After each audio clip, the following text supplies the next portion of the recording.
A ver, hagamos un resumen súper cortito. Sí. Lo que pasa es que de nuevo, el cuerpo de reportajes de La Tercera, que ahora es parte de La Tercera, ya no es una sección aparte, ayer publicó un reportaje sobre la ruta de los dineros de José Antonio Kast. Aprovechando un poco el tema de lo que él ha dicho en cuanto a que él no tiene que pedirle plata a nadie, que él se siente con total libertad porque toda su campaña y todas sus... su condición de candidato permanente la puede financiar, insisto, sin pedirle plata a nadie. Entonces acá estaba leyendo la ruta de cómo partió el clan del Bavaria, este famoso restaurante, recordemos, funciona todavía, ¿o no? Es una cadena. Sí, todavía, ¿no es cierto? Todo Chile, sí, claro, pero lo que pasa es que... Era inicialmente solo fábrica asesina de embutido, claro, porque había partido el negocio más bien por el rubro avícola, pero el patriarca de la familia en algún minuto cambió el rubro a embutido y los embutidos tienen origen a la cadena de Pero deja contarte un par de cosas anecdóticas que me parece interesante. O sea, primero que claro, que los padres de José Antonio Kast, que ojo, son los padres también de Miguel Kast, padre de Felipe Kast, el ex ministro de... Tío de Felipe José Antonio... No, Miguel Kast, sí, padre de Felipe Kast. Sí. Miguel Kast es hermano de José Antonio Kast. El mayor de la familia. Claro. Que fue... que estaba hablando de Felipe Kast. Ministro de Mideplan del gobierno de Pinochet, que muere, ¿no es cierto?, joven por un cáncer, ¿verdad? En fin, esta es una familia bien numerosa, son 10 hermanos. Bueno, de los cuales estoy leyendo acá que, por ejemplo, una hermana de 18 años de José Antonio Kast murió, por ejemplo. No solo casos de guaguas chicas, quiero decir. Bueno, el punto es que la familia, fíjense ustedes que, de acuerdo a un libro que se escribió, empezaron sembrando maíz ahí en Paine, en una escuela, digamos, bien grande que tenían, ¿no es cierto?, la famosa parcela 76. Luego, pero les va mal con el maíz. Luego exploran con la coliflor, el repollo, las abejas y los tomates. Tampoco tienen ingresos suficientes. Fracasan con las hortalizas, entonces prueban criando gallinas. Empiezan a vender huevos. Me acordé de los pollitos del Frafra.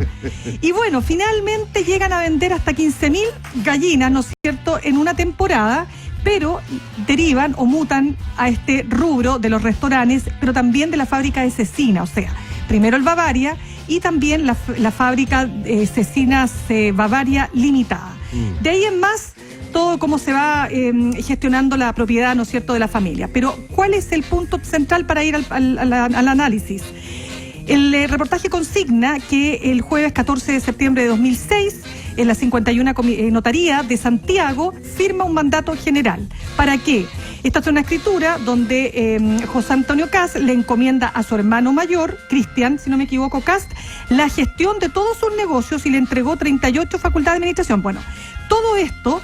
para entregar al hermano la negociación. No, después de lo que ha pasado con la familia Frey, ¿para qué hablar? Ese no es el Frafra, es el Fra Frey. Bueno, 2 meses después, con este mandato en mano, justamente Cristian Kast toma un avión hasta la ciudad de Panamá y se reúne ahí con una serie de abogados.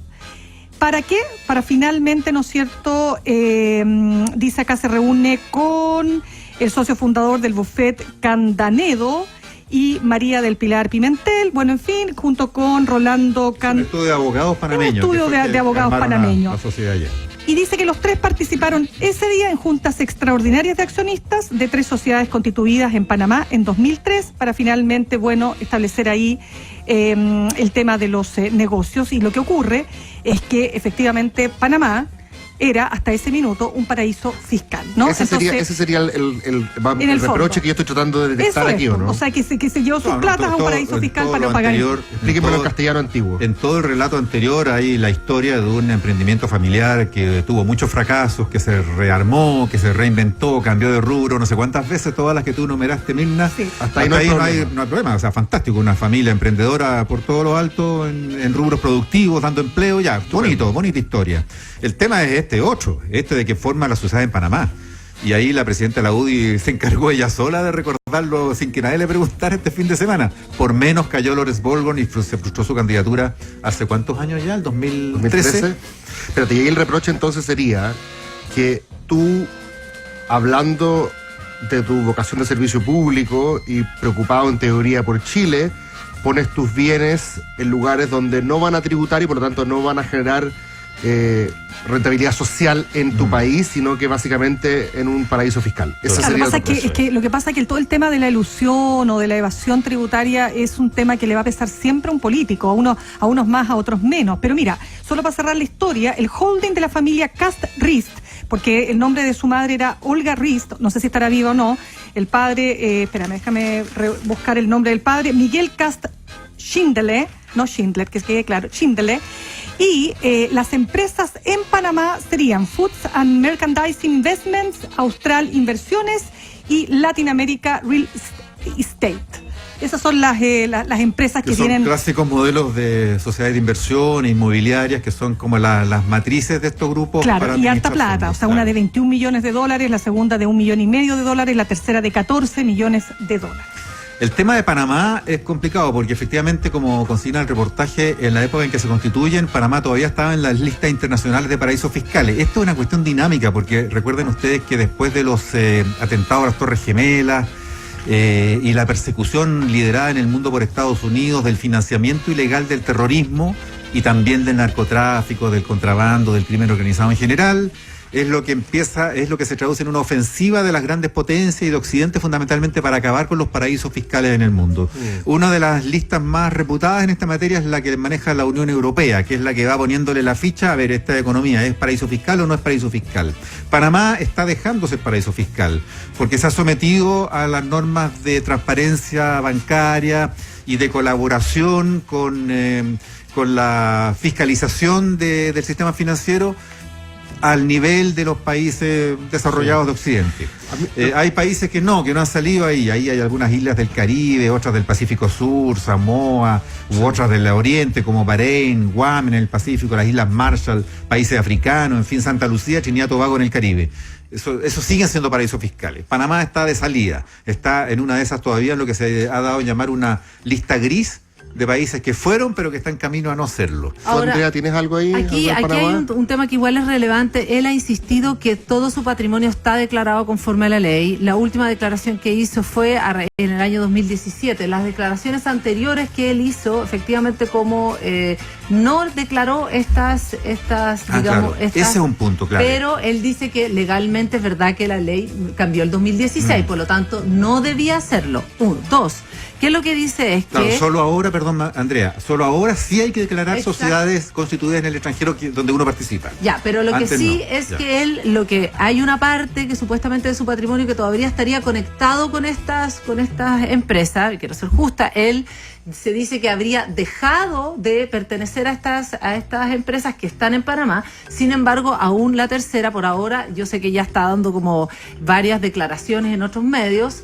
El diario La Tercera decía que no le había presentado ninguno de los papeles para que acreditara esto. Ahora, solamente una curiosidad aquí, el artículo parte con el que tú hablas justamente, un abogado, que es el que hace esta sociedad de CAST. El abogado es un muy conocido de cierta elite, se llama Rolando Candanedo. Rolando Candanedo es un panameño que estudió en Chile más o menos en el año 73, abogado, que ha generado más o menos 1.700, 400 empresas en el año 2017, cuando se hizo una investigación en el The Clinic, empresas offshore. Ya, o sea, muchas de esas empresas que se hacen afuera o que se hacían en aquellos años, porque efectivamente lo que tú dices ha ido cambiando, él era el como abogado que había que llamar. El que todos típico que llamaban. todos conocían. El típico de Chile. que todos, exactamente. Ya. Este es el mismo abogado que además le hace una sociedad a un señor, que no les va a sonar para nada el nombre, que se llama Jeremiah Henderson. Jeremiah Henderson era el dueño de todas las tierras de las tierras De que Tantauco, de Tantauco, claro. Las tierras de Chiloé que finalmente Era el otro Tompkins. Exactamente. Él en el año 2004 hace una sociedad hecha por el señor Candanedo que se llama Parque Chiloé Overseas Inc. afuera en Panamá. 3 días después, el que era en aquel entonces candidato, presidente, o sea, digamos, señor Piñera, compra digamos, a través de esta sociedad offshore, compra Tantauco. Lo cual implica que no el señor Piñera, sino que efectivamente este caballero lo que hace es que no paga el impuesto a la renta. En aquel entonces, por toda esa venta millonaria que hizo de las tierras de Chiloé. El señor Henderson. Claro, lo que quiero decir... Ganó mucha plata y no pagó porque la sociedad que vendió la propiedad estaba en Panamá. Exactamente, y en el fondo Piñera compra afuera, en esta sociedad. Lo que quiero decir es que aquí ese nombre que a uno le parece como un detalle al azar, parece... Dice algo. Claro, no es que todas las sociedades de muchos chilenos que hayan hecho sido afuera hayan hecho sido todas por el señor Candanedo, pero al parecer es al señor que hay que llamar, que sabe cómo de alguna manera en aquel entonces se manejaban las platas. Que básicamente es para pagar menos impuestos en Chile. ¿Tú estás seguro, no? ¿Ah? Oye, ¿lo tienes el teléfono? No, pero Candanedo. no, porque tiene un buffet abierto, lo puedes llamar. Desde el punto de vista político, lo que es interesante, también lo comentaba Mirna, de lo que hace Jacqueline Van Rysselberghe ayer. Claro, que es básicamente notificar a José Antonio Kast de que se le acabó la fiesta.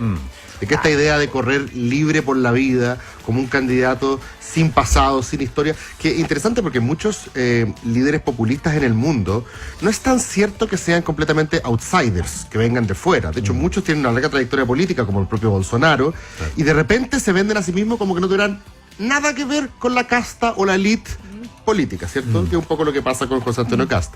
Que pareciera que no tuviera pasado, por así decirlo. Y él todo tiene la culpa, y cuando tú le dices algo a él, en vez de responder a las acusaciones, te saca trapos sucios tuyos, que es un poco su estilo.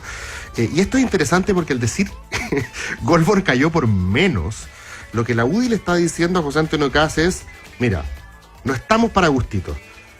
Tenemos a Joaquín Lavín corriendo en la pole position, hoy día va número 1. De todas maneras. En el partido al lado hay una cola de tipo esperando. Está Alamán, está Osandón, está Chaguán. Claro. Entonces, más allá está Felipe Casa. Mira, tu aventura por la libre, sin someterte a la disciplina que significa ser parte de una coalición, porque todavía esta cuestión de acción republicana, no sé si está dentro, está afuera, se acabó. Y eso es interesante porque para Jacqueline Van Rysselberghe, la figura de José Antonio Kast es especialmente compleja porque supuestamente ella gana la reelección interna en la UDI, como diciendo, yendo a ver a Bolsonaro antes que José Antonio Kast, como diciendo, no necesitamos algo más a la derecha que la UDI, porque yo, créanme, que soy lo suficientemente de derecha. No es necesario ir más allá todavía. Pero él, aún así, sigue creciendo más allá. Entonces, para la UDI, Jacqueline Van Rysselberghe es un problema que haya un partido más a la derecha que eventualmente le coma por ese flanco. Y yo creo que esta notificación que le hace va a hacer que de ahora en adelante todos los voceros oficiales de la coalición, pienso en Desbordes, pienso en Larraín, pienso en todos los otros oficialistas, cada vez que aparezca este tema, aquí no van a haber matices y van a decir, bueno, el problema de José Antonio hoy día es que, bueno, tú sabes, la gente castiga a la gente que no paga impuestos adentro, que tiene su plata en paraísos fiscales. Con la palabra paraísos fiscales, tú ya lo timbraste. Claro. Esa es mi impresión. Lo que al mismo tiempo tiene su riesgo como jugada, porque implica sacarlo de cualquier primaria interna y dejar que vaya por fuera. No acogerlo porque no cumpliría los, entre comillas, estándares de la coalición, así como no lo cumplía Goldberg, ellos mismos lo bajaron. Ahora no lo cumple Kast, no lo incorporan en una primaria interna de coalición, pero implica darle el empujón para que se vaya por fuera. Pero yo creo que por ahora el objetivo principal es hacerle un poquito de daño a su discurso purista. Sí. Ahora, ojo que nosotros aquí le preguntamos, ¿te acuerdas, Mirna, a Kast? Sí. Sobre cómo vive, ¿Y sentado ahí donde está la pues, Andrea. Y él contaba que él, gracias a Dios, tenía un buen pasar, tenía tranquilidad, su familia tenía posesiones, creo que les mencionamos ahí, bueno, las asesinas Bavaria, los restaurantes Bavaria, sí, en fin, pero comentaba muy suelto de cuerpo cómo él simplemente tenía el lujo de que no tenía que pedirle un peso a nadie, cosa que ha repetido cada vez que se le pregunta, y nos dijo aquí mismo que efectivamente tenía capital. ahora creo que también el tema paraíso fiscal es algo que incomoda a un pedazo no importante, no menor quizás, de la elite también. Es una conversación no muy, si bien es cierto lo que tú dices, cambiaron en el fondo los parámetros de la OCDE, etcétera, etcétera. Muchos han tenido, digamos, o han hecho unas pasadas por ahí, aquellas fortunas han hecho una vuelta por esos terrenos, y José Antonio Kast, tal cual como tú dices, experto en dar vuelta a los argumentos, porque es así, le llegan tú y lo lo atacas a él y te va a sacar que tú en cuarto básico copiaste en una prueba. y además que paraíso fiscal es algo muy conveniente para él, si uno lo piensa en términos de a quién le puede devolver esa misma pelota. A harta gente se la puede volver. O capaz que te salga diciendo, ve, por eso es que yo propicio una baja en los impuestos en Chile para traer las platas para acá. O sea, digo, si hay si este abogado ya ha pasado este mismo abogado o este mismo ya ha pasado por algunos otros conocidos como según la investigación del año 2017. Si me van a echar abajo a mí, me lleva a Sebastián Piñera y me lleva a todos otros. A los que hayan pasado por Candanedo, que parece que no han sido pocos. Entonces creo que aquí me los lleva a todos. Exacto, si vienen por mí, me los lleva a todos conmigo. Claro, entonces aquí también hay un riesgo aquí. Creo que Jacqueline Barres Cepeque, no sé cuánto sabía a lo mejor del tema, aprovechó la primera oportunidad de tirar el mantel y creo que hay que ser en estos terrenos más cuidadosos porque efectivamente las cosas han cambiado hace re poco. Entonces, ¿cuánto de verdad todos tienen? Oye, y como yo decía antes, en una de esas Panamá todavía ofrece ventaja y ahora estará en la zona gris, pero no está en la zona blanca. Bueno, con lo que ahorras en pagar impuestos allá, financias tu campaña. No sé, es que ya en los 2000 pasaron por ahí, al parecer, varios. A diferencia de Marco Enríquez Ominami, Kast, José Antonio, no se quedó callado. Él entiende ahora que la mejor defensa es un buen ataque. Y en vez de tratar de pasar piola, él a los pocos minutos ya estaba grabando videos desde la fábrica de Bavaria diciendo, aquí fue donde mi familia, en este minuto está en un matinal, tratando ahí de rebatir en terreno. O sea, él este juego lo va a jugar como él sabe, que es aumentando el ruido también, aumentando el ruido ambiente. Claro, es además en el mejor terreno donde él se mueve. O sea, para él, piensa que estuvo como un par de semanas como, ¿qué pasó? De repente, ¡pra! Empieza parte con el tema de las armas, que es muy menor, de a poco, ir subiendo, y ahora esto lo va a mantener arriba también. Lo importante verse que efectivamente esto le hace mella en su fanaticada, porque generalmente las fanaticadas, por eso son fanaticadas, son a veces inmunes a la evidencia en contrario que se plantea de tu candidato. Las fanaticadas dicen, no, esto es una operación, esto es una conspiración contra José Antonio Kast, pero quizás más de alguno va a sentir que aquí parte de su discurso, que era mostrarse como alguien distinto, puro, no contaminado por las malas artes de la política, pues si esto está coordinado efectivamente por la gente de Chile Vamos, yo creo que pueden hacerle algo de daño. Ahí va a estar, como decías tú, el discurso seguramente reiterativo de aquí para adelante en lo que viene. Bueno, ¿qué les pareció todo esto, la tensión entre el embajador de China en Santiago y el diputado Jaime Belolio por la visita y reunión que tuvo Jaime Belolio con un par, al menos entiendo, de los líderes del movimiento de protesta de Hong Kong? Sí, que es un cabro. Que es un muchacho, un joven, claro.